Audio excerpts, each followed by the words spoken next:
अस्सलाम वालेकुम, welcome back to Inside Edge. आज की वीडियो में हम इंडिया और बांग्लादेश का टेस्ट मैच जो आज से शुरू हुआ है, first test match taking place in Chepauk, उसका एक छोटा सा फर्स्ट डे वन का रिव्यू देंगे। तो let's get straight into it. Match शुरू होने से पहले काफ़ी ओवरकास्ट सी कंडीशंस थी चेपॉक स्टेडियम में। टॉस हुई और Bangladesh won the toss and Bangladeshi captain Najmul Hussain Shanto decided to bowl first. तो ओरिजिनली काफ़ी एक अजीब सा डिसीजन था, क्योंकि usually when teams visit India they bat first and very rarely does a team visit India and they decide to bowl first. लेकिन this Bangladesh team is very unconventional. हमने जिस तरह पाकिस्तान टूर में भी देखा कि they have heart and they have the whole country behind them. They are एक ऐसी टीम है जो इस वक्त शायद वो ऑस्ट्रेलिया को भी ऑस्ट्रेलिया में हरा ले, यानी उनका इतना मोमेंटम चल रहा है। तो एज ए सेड उनका मोमेंटम बहुत अच्छा चल रहा है and that momentum guided them to have one of the best starts that Bangladesh has ever had against India. Rohit Sharma gone for 14, Shubman Gill gone for 29, and Virat Kohli gone for 34. India 34 for 3 in all sorts of trouble. खैर वहाँ से अगर dismissals की चलो पहले थोड़ी बात कर लें, तो रोहित शर्मा को काफ़ी देर से हसन महमूद तंग कर रहा था और बार बार कभी आउट स्विंगर कभी इन स्विंगर, एक आध दफ़ा एलबीडब्ल्यू होते होते भी वो बचा। एक तो एलबीडब्ल्यू जो मुझे पर्सनली लग रहा था आउट है, लेकिन वो रिव्यू पे अंपायर्स कॉल पे चला गया। तो Rohit Sharma was looking quite troubled. Shubman Gill भी सेट नहीं हो पाया, उसके भी काफ़ी दफ़ा एजेस से बॉल बिल्कुल पास से गुजर रही थी और फिर उसको थोड़ी सी outside his leg, front leg उसको बॉल मिली और उसने यूं करके फ्लिक करने की कोशिश की तो हल्का सा एक एज लगा straight into hands of Litton Das and Shubman Gill also got dismissed. Virat Kohli का trademark dismissal on a shot that has given him a lot of runs but has also taken away a lot of his innings, and that's the cover drive. उसको four and a half fifth stump पे ball मिली, he went for the cover drive, outside edge, gone. तो I mean के it's a shot that works for him a lot, ठीक है। तो अब आप ये नहीं कह सकते कि उसे वो शॉट खेलनी नहीं चाहिए, लेकिन अगर उसमें कोई छोटा मोटा फ्लॉ है तो दैट कैन बी फिक्स्ड। लेकिन जिस तरह बाबर आजम का था कि बाबर आजम ने अपना एक फ्लॉ फिक्स करने के चक्कर में अपनी पूरी बैटिंग खराब कर दी। तो a player as great as Virat Kohli, I don't think he needs to make drastic changes to his batting stance, especially so late in his career. खैर वहां से यशस्वी जायसवाल एंड ऋषभ पंत ने थोड़ी सी इनिंग को स्टेडी किया और लंच तक ले गए, जहां पे 28 ओवर खेलने के बाद इनके 88 पे 3 आउट थे। ऋषभ पंत एंड यशस्वी जायसवाल दोनों खेल रहे थे। लंच से थोड़ी देर पहले ऋषभ पंत ने एक यूं करके ब्लॉक की तो एज हुआ, लेकिन क्योंकि शादमान इस्लाम थोड़ा सा पीछे था उससे आगे गिर गई और वो कैच पकड़ने के चक्कर में बॉल बाउंस उसके ऊपर से करके भी चली गई और चौका हो गया। तो there was a little bit of an element of luck for for Rishabh Pant. Yashasvi Jaiswal के भी दो तीन दफा he got beat in rather like precarious situation, जहां पे अगर थोड़ी सी भी गेंद अंदर या बाहर होती तो it would have gotten an edge. लेकिन overall both of them were looking steady. खैर लंच से हम वापस आए तो Rishabh Pant got out at 96 और चारों की चारों विकेटें यहाँ तक हसन महमूद की थी। और यार इस बंदे के बारे में क्या कहें, मैं पाकिस्तान की टूर में भी ये कहता रहा कि Hasan Mahmud looks like the most dangerous bowler of this Bangladeshi bunch. He was bowling very well, line length proper. I'm talking about the Pakistan tour here. तो उसकी लाइन लेंथ अच्छी थी, आउटसाइड ऑफ बार बार ना टीज करता था बैट्समैन को, try to goad them into playing a bad shot ना। रोहित शर्मा की फिर भी आप कह सकते हैं कि गेंद का ये था कि अगर वो इन स्विंग हो जाती तो वो बोल्ड हो जाता, लेकिन other than that all the other wickets have came on deliveries which if left alone wouldn't have resulted in a wicket. तो वो बैट्समैन को ना ललचाता है कि उनको एक थोड़ी सी ना ग्रीड देता है कि आप आओ मारो, and when they go for the shot they get out. तो Hasan Mahmud looks like a very good young bowler for Bangladesh. Bangladesh is next generation.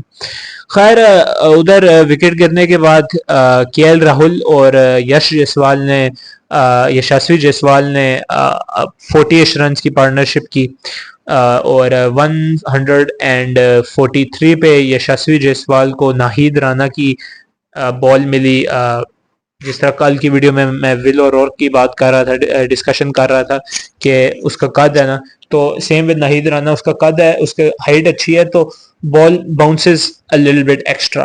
तो Yashasvi Jaiswal got caught in no man's land. ना वो अब उसको लीव कर सकता था, ना उसको प्रॉपरली ब्लॉक कर सकता था, क्योंकि ब्लॉक करने वाली डिलीवरी नहीं थी. तो it caught his outside edge straight into the hands of first slip and Yashasvi Jaiswal got dismissed after making yet another 50. खैर अगर थोड़ी सी हम यशस्वी जायसवाल पे बात करें तो he continues his great start to his career. Even though India के बाहर I am pretty sure, correct me if I am wrong, एक ही उसका टूर है, द वेस्ट इंडीज टूर, जो उसका डेब्यू टूर था. Because I am pretty sure जो साउथ अफ्रीका वाला टूर हुआ था उसमें वो नहीं था. Correct me if I am wrong दो. तो मोस्ट इसके रन इंडिया में ही हैं. लेकिन ही इन माय पर्सनल ओपिनियन यशस्वी जायसवाल ऐसा खिलाड़ी है जो कहते हैं generational talent. He is one of those players. और वो इंडिया से बाहर जाएगा भी तो ही विल परफॉर्म. अभी क्योंकि दिसंबर में बॉर्डर गवास्कर ट्रॉफी आ रही है बिटवीन इंडिया एंड ऑस्ट्रेलिया, तो अगर वो उधर परफॉर्म कर जाता है तो he will truly cement himself as one of the best test batsman in the world right now, alongside Kamindu, Mendis, Joe Root and the rest.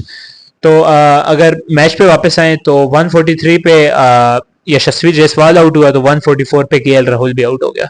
And all of a sudden India go from 142 143 for 3 to 142 143 for 4 to 144 for 6. तो यहाँ पे Ravichandran Ashwin and Ravindra Jadeja, the two spin stars of India, I should say, come together to the crease while batting. Usually in दोनों की pairing is in bowling, लेकिन in this precarious situation यहाँ पे अगर ये 50-60 रन भी और कर जाते और इंडिया को 200 220 230 तक भी ले जाते तो it would be considered a massive win for by Indian condition at the moment. लेकिन what these two did today is beyond remarkable.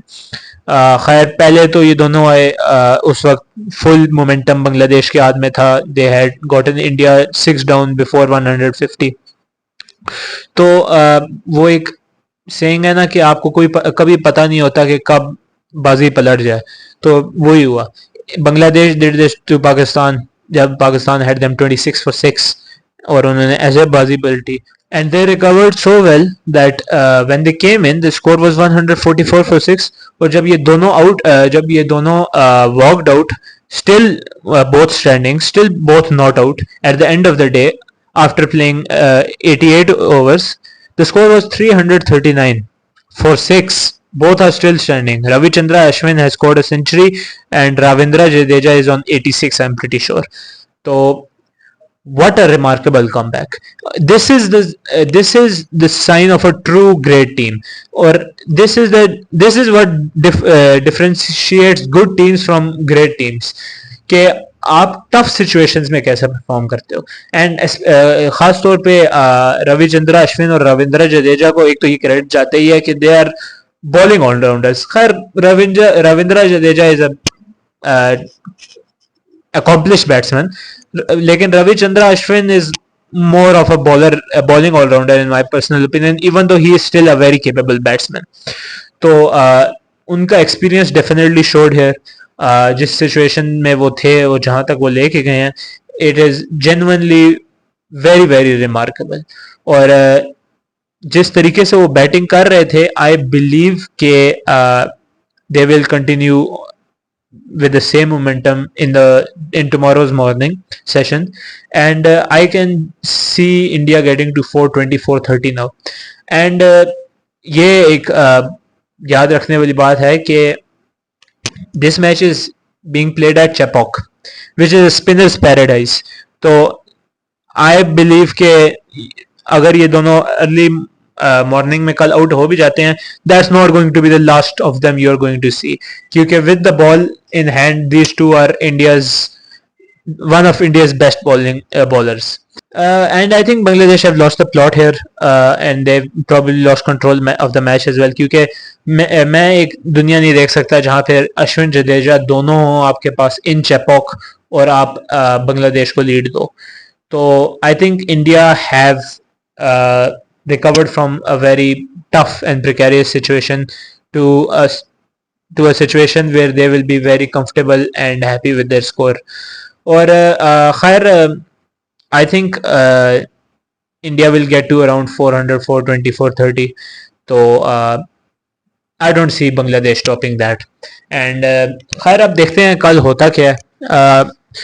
I don't think, I mean who knows what happens, लेकिन I think morning session के end या second session के अंदर Bangladesh will be put to bat, whether that be by declaration or by Bangladesh taking all the wickets. तो देखते हैं कि how Bangladeshi batsmen perform on Indian pitches, क्योंकि Bangladeshi batsmen were really good in Pakistani pitches.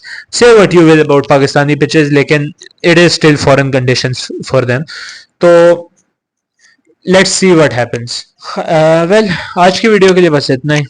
इंशाल्लाह आपसे अगली video में मुलाकात होगी. मैंने कहा इंडिया की टेस्ट सीरीज हो रही है and well India is the favourite for the world test championship at the moment, और मैं अगर उन पर वीडियो ना बनाऊँ और मैं बाकी टीमों पे बनाऊँ तो it would be unfair. But personally, this Bangladesh team has me really intrigued with how they performed against us in the tour of Pakistan. So I'm looking forward to seeing both teams play at the best of their capabilities and may the best team win. खैर आज की video के लिए बस इतना ही. आप लोग comment section में अपना फीडबैक दें. कोई अगर मैं चीज़ दरम्यान में भूल रहा हूँ इस वीडियो में मैंने मेंशन ना की हो तो आप मुझे कमेंट सेक्शन में बताइएगा, मैं अगली वीडियो में उसको ज़रूर मेंशन कर दूंगा. आप कमेंट सेक्शन में अपना फीडबैक दें. डिस्क्रिप्शन में मैंने अपने सारे सोशल्स दिए हैं, आप उधर जाके मुझे फॉलो कर लें. आप चैनल को सब्सक्राइब करें, वीडियो को लाइक करें, आगे शेयर करें अपने फ्रेंड्स एंड फैमिली के साथ. और मैं आपसे अगली वीडियो में मुलाकात करता हूँ एंड मेरी तरफ से आप सबको गुड बाय.